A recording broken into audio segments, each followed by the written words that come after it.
Bookworm presents Man's Search for Meaning by Viktor Frankl. Introduction. What's in it for me? Discover how one man's terrible experiences helped him formulate a unique view of human nature. It is simply impossible for anyone other than survivors to know what life was like for a prisoner in a Nazi concentration camp. We can only imagine how people got through each day and how they managed to stay sane when surrounded by atrocities. Viktor Frankl, himself a survivor of the camps, helps explain how prisoners of the Nazi regime struggled through. These experiences also provided Frankl with evidence for his psychological theory, logotherapy, which explains how, in order to thrive and, in more dire circumstances, survive, we need to discover our personal meaning of life. These chapters explain both Frankl's findings from the camps and his development of logotherapy. In these chapters you'll discover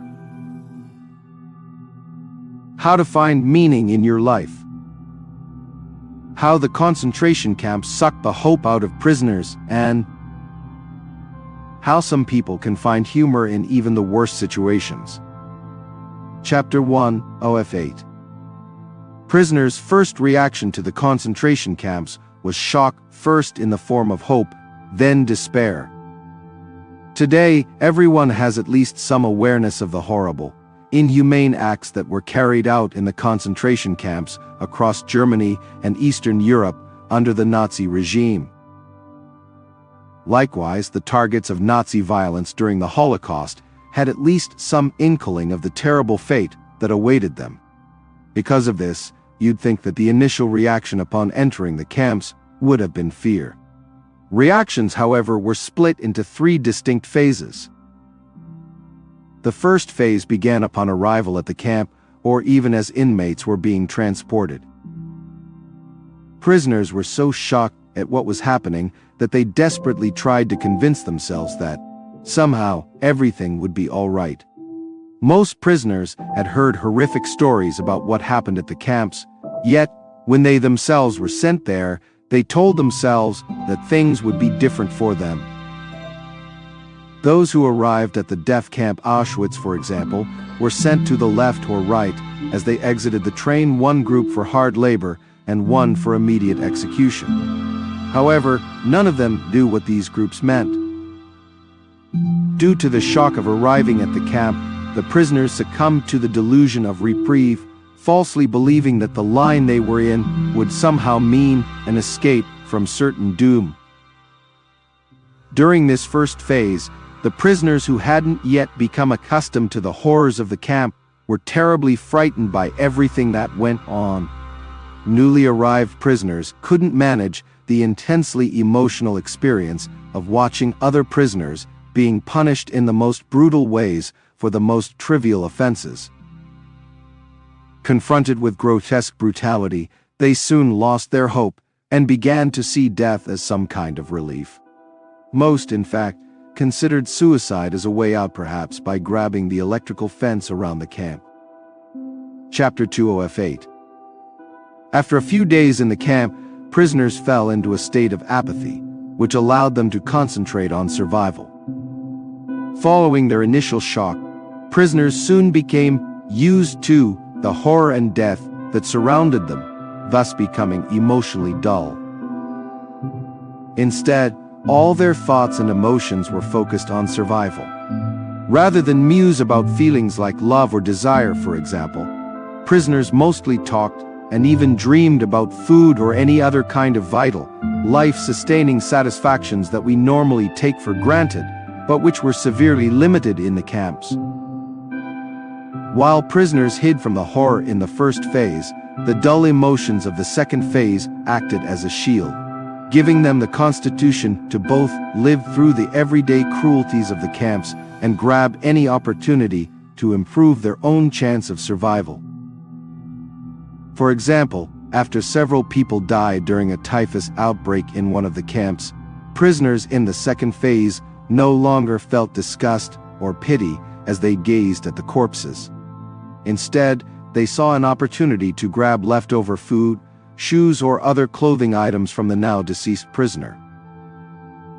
There was no foreseeable end to their time in the camp other than at the hands of the guards, which left prisoners unable to imagine that life still had any meaning. Usually we live for the future. We make big plans and get excited about seeing our life unfold. Prisoners in the camps, however, had a completely different view. For them, there was no excitement for the future. There wasn't even a future. Nobody knew when or if their prison term would come to an end. Most prisoners thought their lives were already over. They merely existed in the camp. They gave up living, as there were no goals to reach. Chapter 3 OF8. Life after liberation from the camps was often characterized first by a feeling of disbelief, and then by bitterness. The prisoners who were lucky enough to survive the concentration camps had to face a new challenge upon their release. Most had spent such a long time in the camps that living a normal life became very difficult. Immediately after their release, the prisoners were unable to grasp their freedom. Accustomed to a state of emotional apathy, they couldn't immediately change their perspective. At first, prisoners couldn't experience pleasure or joy. Having dreamed so often of liberation, they found it unreal when it finally came. After being liberated, many prisoners felt as though, after all of the brutality that had been inflicted upon them, it was their turn to inflict harm on others. Having been made to suffer such inhumanity, it made complete sense to them to look for some sort of compensation, for instance, by taking vengeance against the guards in the camps. What's more, liberated prisoners didn't always receive the warm welcome they imagined they would when they returned home.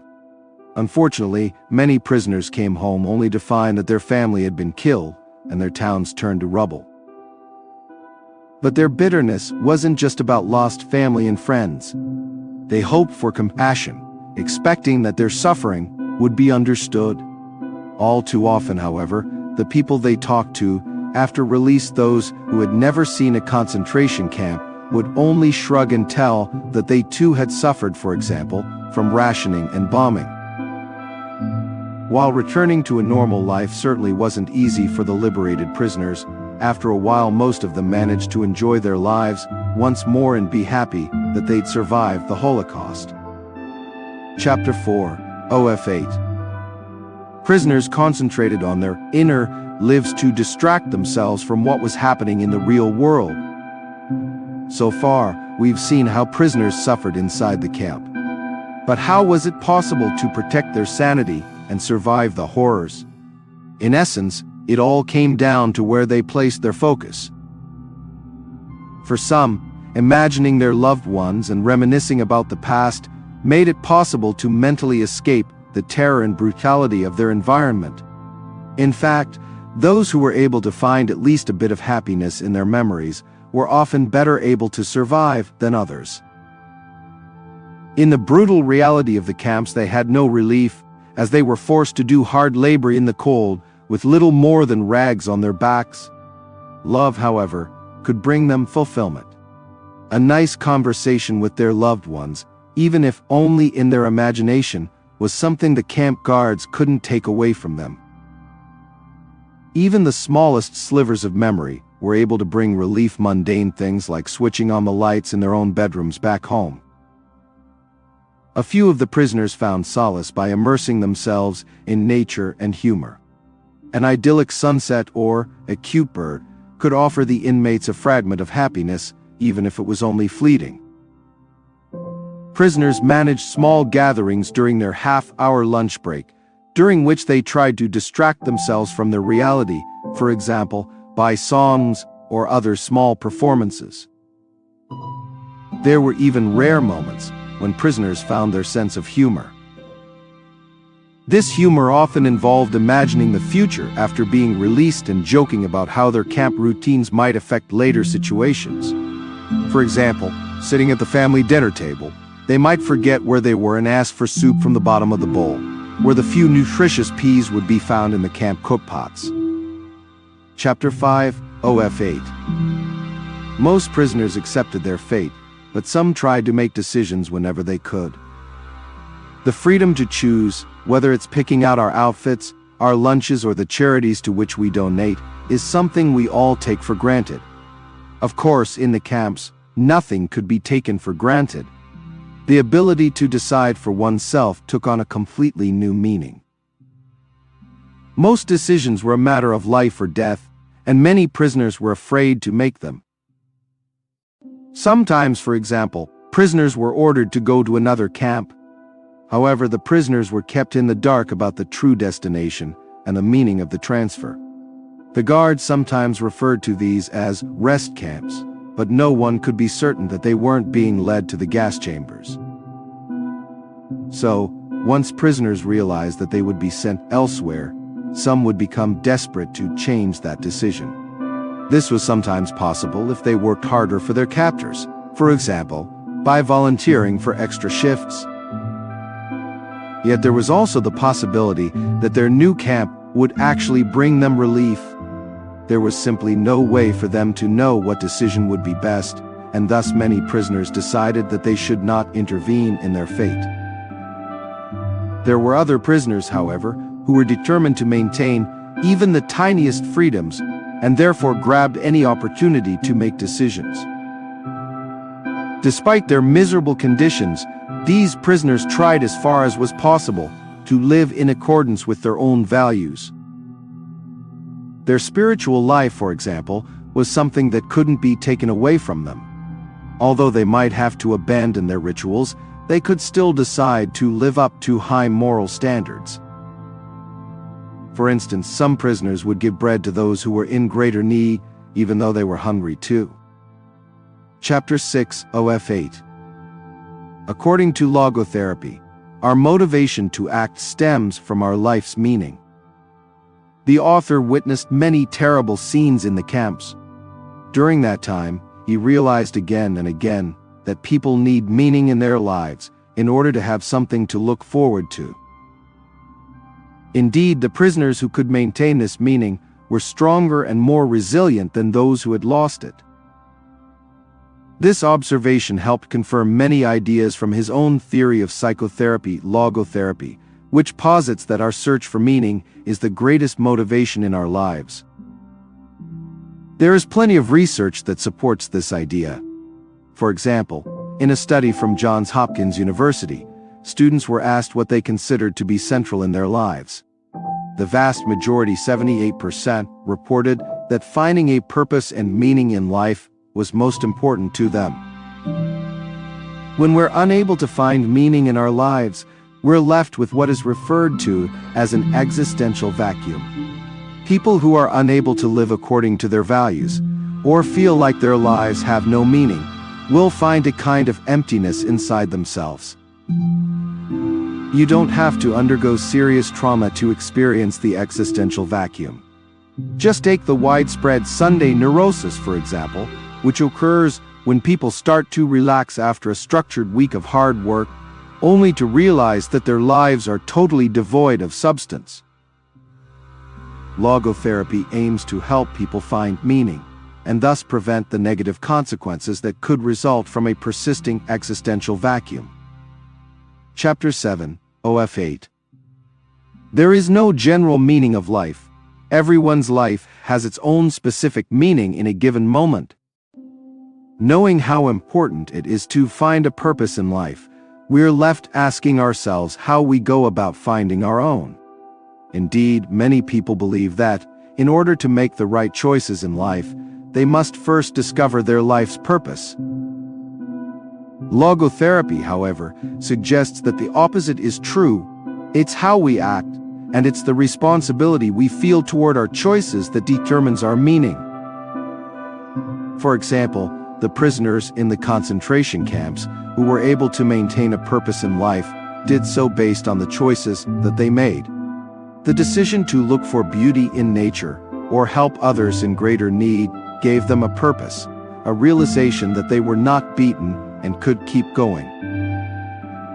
One consequence of this is that our meanings don't have to be the same.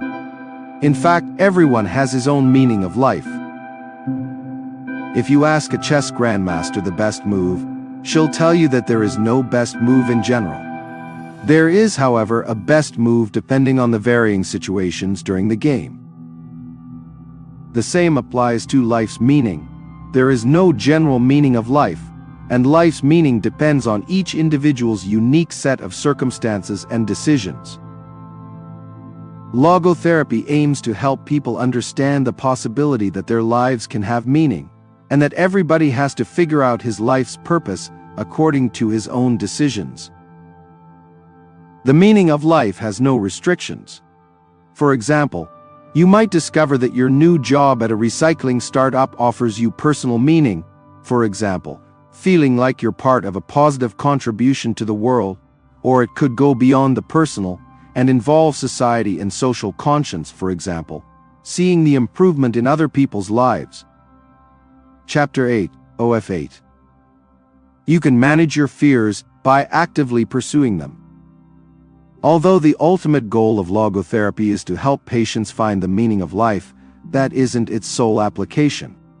Logotherapy has also developed a number of techniques that are helpful for people who have developed mental disorders, for example, after experiencing an existential vacuum.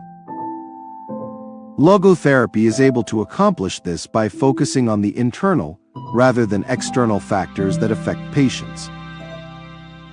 In normal psychotherapy, the patient is analyzed and his neurotic fears explained by his environment and other external events and circumstances. In contrast, logotherapy assumes that people are able to make decisions and define their life's purpose independently of their environment. This basic understanding is necessary to help people realize that they are actually in control of their fears and anxieties in order to achieve long-term results. But how? Logotherapy makes use of this strange phenomenon. When we fear something will happen, it often does, yet when we try and force something to happen, it never happens. Imagine you have a nervous friend who is deathly afraid of blushing in front of other people. Since he's always thinking about it, he immediately starts blushing whenever he's in a crowd. In this situation, logotherapy uses something called paradoxical intention, in which the patient is asked to do exactly the thing that she is afraid of. Your nervous friend, for example, could start trying to blush as much as possible whenever he is around other people. Soon he'll notice that when he tries to force it, nothing happens, and he'll thus lose his fear of blushing. Conclusion. The key message in this book: our success, and sometimes our very survival, is dependent upon our ability to find our life's meaning. This doesn't have to be something grand or existential. Your own personal meaning, depending on your immediate circumstances, will do just fine. Suggested further reading: The Art of Happiness by Dalai Lama and Howard C. Cutler.